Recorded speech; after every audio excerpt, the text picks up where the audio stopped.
Today, we're uncovering the secret behind one of history's greatest inventions, December 17, 1903, the moment Orville Wright achieved humanity's first powered and controlled flight. But what if I told you this moment was made possible by two brothers who spent hours, sometimes entire days, locked in intense debates that often got loud? Most of us see arguing as something negative or destructive. But for Orville and Wilbur Wright, arguing was their greatest tool. It wasn't a weakness. It was their secret superpower. Today, we'll explore not just how they flew, but how they thought, and most importantly, how they conquered the skies by fighting each other, intellectually. Fasten your seatbelt, because we're about to witness history's most constructive argument.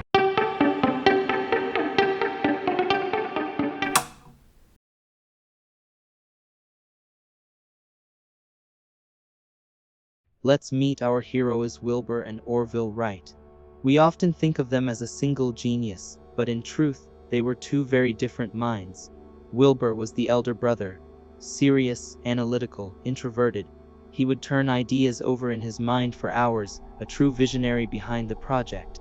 Orville, on the other hand, was outgoing, optimistic, and an incredible mechanical genius. He loved getting his hands dirty, turning abstract ideas into real machines.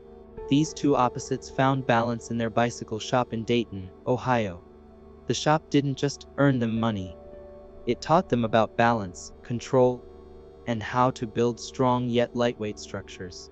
But their greatest education came not from the tools in the workshop, but from the endless conversations and arguments in the back room. Their father, Bishop Milton Wright, gave them a special advantage. He encouraged intellectual debate at home. He made his children argue both sides of an issue, teaching them to analyze ideas critically from every angle. This shaped the Wright brothers' DNA. For them, fighting an idea was not fighting the person behind it.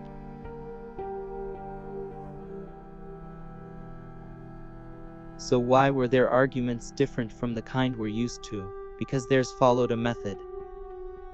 Let's call it the Wright method. It had a few core rules.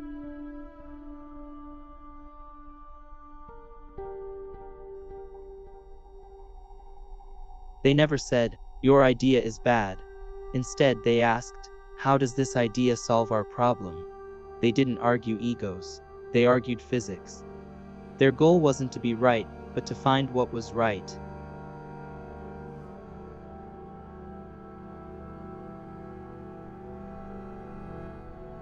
They could debate a single idea for hours. The twist, the next day, they might switch sides. Yesterday Wilbur might passionately defend an idea, and today he'd try to destroy it. Orville would do the same.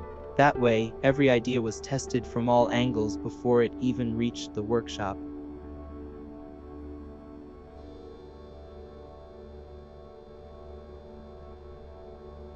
Their debates weren't just talk. Every claim had to be backed by math or a small experiment. If there was no proof, the next question was always, how can we test it? That question led to one of the biggest breakthroughs in history.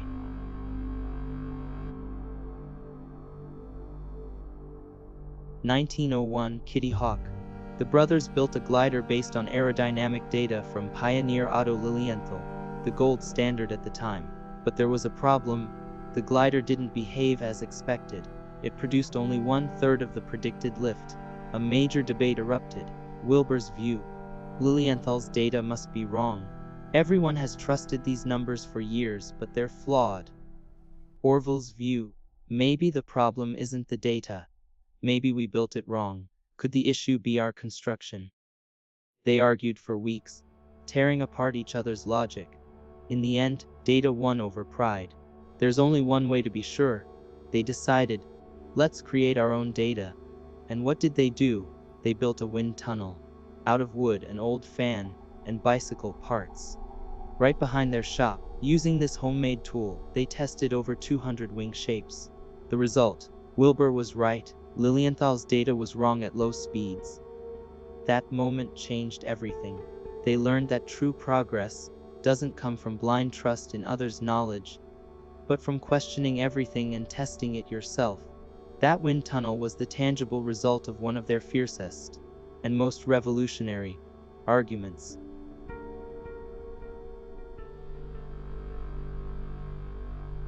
Before the Wright brothers, everyone thought flight depended on just two things: lift and power. But the Wrights, thanks to their bicycle experience, knew there was a third, and most crucial, factor: control. How could you steer an aircraft in the air, especially when wind tilted it off balance? A rudder, like on a ship, wouldn't be enough. This sparked one of their most creative arguments. They spent hours watching birds. They noticed how a bird twists the tips of its wings to turn. Legend says one evening, while holding an empty box in the shop, Wilbur twisted it in opposite directions and realized the surface bent just like a bird's wing, warping it. That was the aha moment. But applying that idea to a full-size glider, that's where the debate really began. They argued endlessly about how to make it work. Where should the cables go? How would the pilot control them? How could the wings be flexible enough to twist, yet strong enough to fly? Every sketch, every cable placement went through the other's scrutiny. That wire will snap. That pulley will jam. The pilot would need 3 arms to manage that. After days of back and forth, they came up with a brilliant solution. The pilot could shift his hips in a cradle, pulling cables that twisted the wings' tips. This gave control in all 3 axes: roll, pitch, and yaw, the foundation of modern flight. And it all started with a cardboard box and a heated argument.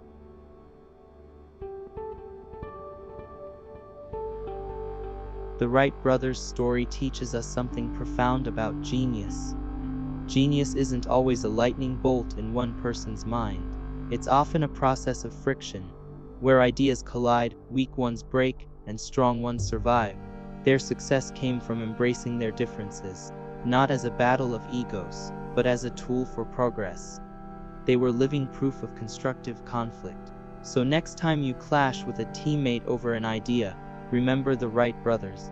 That disagreement might not be a roadblock. It might be the very path to a solution no one else can see. What matters is to never make it personal, and to focus on finding the truth together. Because as Orville and Wilbur taught us, sometimes the best ideas aren't born in silence, but in the passionate collision of 2 brilliant minds. Thank you for watching our video. Don't forget to like and subscribe. We value your thoughts greatly. Let us know in the comments.